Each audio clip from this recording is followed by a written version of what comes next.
तुर्की और सीरिया में भूकंप से हुई मौतों का आंकड़ा लगातार बढ़ रहा है। इसके 21,000 से पार जाने की बात सामने आ रही है। भारत में भी हाल के दिनों में दिल्ली एनसीआर समेत उत्तर भारत में कई बार भूकंप के झटके महसूस किए गए। इनकी तीव्रता 5 के आसपास थी, जबकि तुर्की में 6 फरवरी को 24 घंटे के अंदर 3 भूकंप आए थे। इनकी तीव्रता 7.8, 7.5 और 6.0 मैग्नीट्यूड मापी गई थी। लेकिन क्या आप जानते हैं कि 5 तीव्रता और 7.8 तीव्रता के भूकंप में कितना अंतर होता है?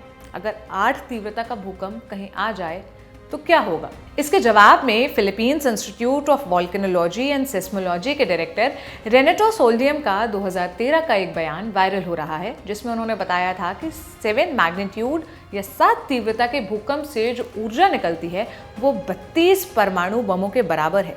माने हिरोशिमा और नागासाकी में जो परमाणु बम मारे गए थे, वैसे 32 बम एक जगह पर गिरा दिए जाए तो जैसा झटका लगेगा वैसा। ऐसा ही Turkish radio and television corporation का भी एक ट्वीट वायरल है, जिसमें यह दावा किया गया कि तुर्की का भूकंप ऐसा था जैसे 360 परमाणु बमों का हमला हुआ हो। हमने भी इस दावे की जांच पड़ताल करने की सोची, समझना चाहा कि भूकंप किस किस तीव्रता के होते हैं और उससे होने वाला नुकसान कितना बड़ा होता है। हमने इसके लिए बात की जेएनयू के प्रोफेसर मिस्टर मिलाप चंद शर्मा जी से। सुनिए उन्होंने क्या बताया।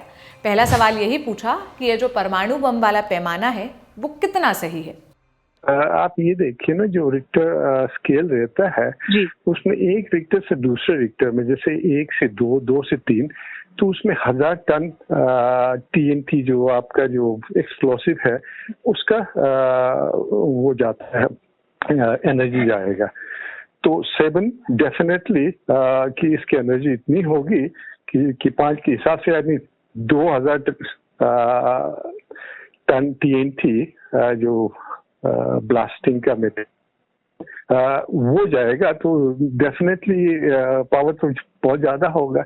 क्योंकि आप देखिए, हम लोगों के यहीं पर 6 और 6.2 आता है तो कितना डैमेज करता है। नेपाल में पीछे आया था, काठमांडू में 2015 I think, if I remember, उसमें भी कितना डैमेज हुआ, वो भी 7+ था जी। तो ये तो एब्सोल्युटली करेक्ट, क्योंकि एनर्जी इतना रहेगा कि एक स्केल से दूसरे स्केल में जाने पर 1000 टाइम आपका बढ़ जाता है उसका। तुर्की में 7.8 तीव्रता का जो भूकंप आया वो कितना भयानक है? हम अपने कश्मीर अर्थक्वेक आया था 2005 में जी, कश्मीर पाकिस्तान बॉर्डर में, हम पाकिस्तान और इंडिया के कश्मीर के बॉर्डर में, उसमें भी ऑलमोस्ट 8 के पास आया था। उसमें 80,000 लोग मरे थे। तो आप ये समझिए कि ये तो बिल्कुल 8 के पास का है ना जी।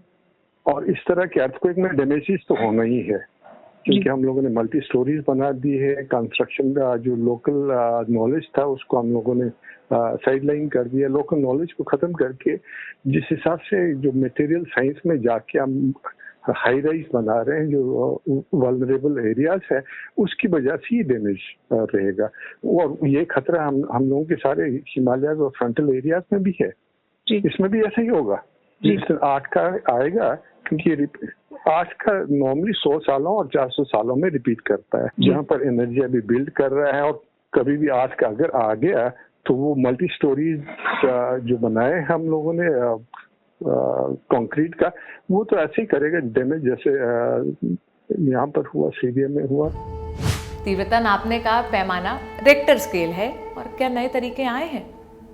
जी, आज तक तो हमने दूसरा कोई तरीका उसका स्केल को दूसरी तरह से नापने के लिए कोई तैयार नहीं किया है। तो रिक्टर के हिसाब से चलता है, 9 तक रहता है maximum. 9 is total destruction complete. तुर्की में भूकंप को लेकर कहा जा रहा है कि डच रिसर्चर फ्रैंक हुगरबीट्स ने इसकी भविष्यवाणी पहले ही कर दी थी। क्या ऐसा किया जा सकता है? नहीं जी, आज तक तो कोई साइंटिफिकली अभी तक तो हुआ नहीं है। हम ये कह सकते हैं कि एंटिसिपेटेड, कि यहाँ आ सकते हैं। जैसे मैंने आपको कहा कि नेपाल और कश्मीर के बीच में 100 सालों से ऊपर हो गया, तो ये ऑलमोस्ट 6 से ऊपर आया नहीं। कभी भी इस बीच में 8 आ सकता है, लेकिन कभी भी। तो अगर आप माने 100 और 400 साल का जो इसका साइकिल है, रिसाइकल कहेंगे रिकरेंस पीरियड बोलते हैं ना, कि 100 और 400 सालों में एक बार 8 का आना ही आना है।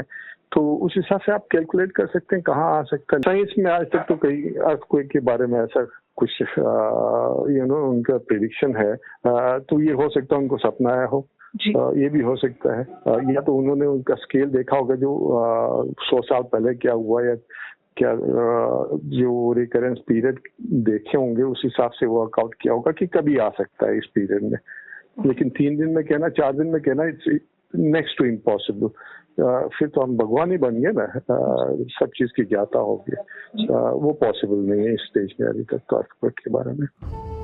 साइंस इतना आगे बढ़ गया पर हम भूकंप जैसी आपदाओं का पता पहले से क्यों नहीं लगा पाते?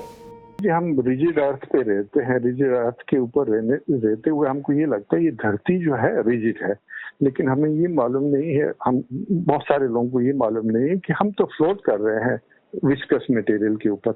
वो विस्कस मटेरियल जो अंडर लिक्विड है रॉक्स का सेमी लिक्विड में, वो कैसे मूव करता है और कहाँ पर क्या कर सकता है, क्योंकि हम देख नहीं पाते उसको, इस वजह से उसका फोरकास्ट करना बहुत मुश्किल रहता है। यही रीजन रहा है कि हम प्रिसीजन के साथ कह नहीं सकते कि ये चीज अर्थक्वेक यहाँ पर होगा ही होगा।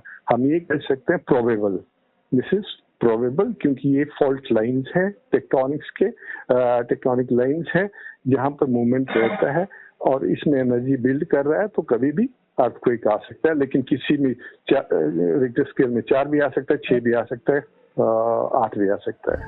उम्मीद है इन सारे जवाबों को सुनकर आपके मन की जिज्ञासा शांत हुई होगी। क्या राय है आपकी, क्या कहना है आपका, कमेंट बॉक्स में ज़रूर बताइएगा। आपके लिए ये जानकारी जुटाई मेरी साथी निहारिका ने। मेरा नाम है सोनल। देखते रहिए दी लल्लन टॉक। शुक्रिया।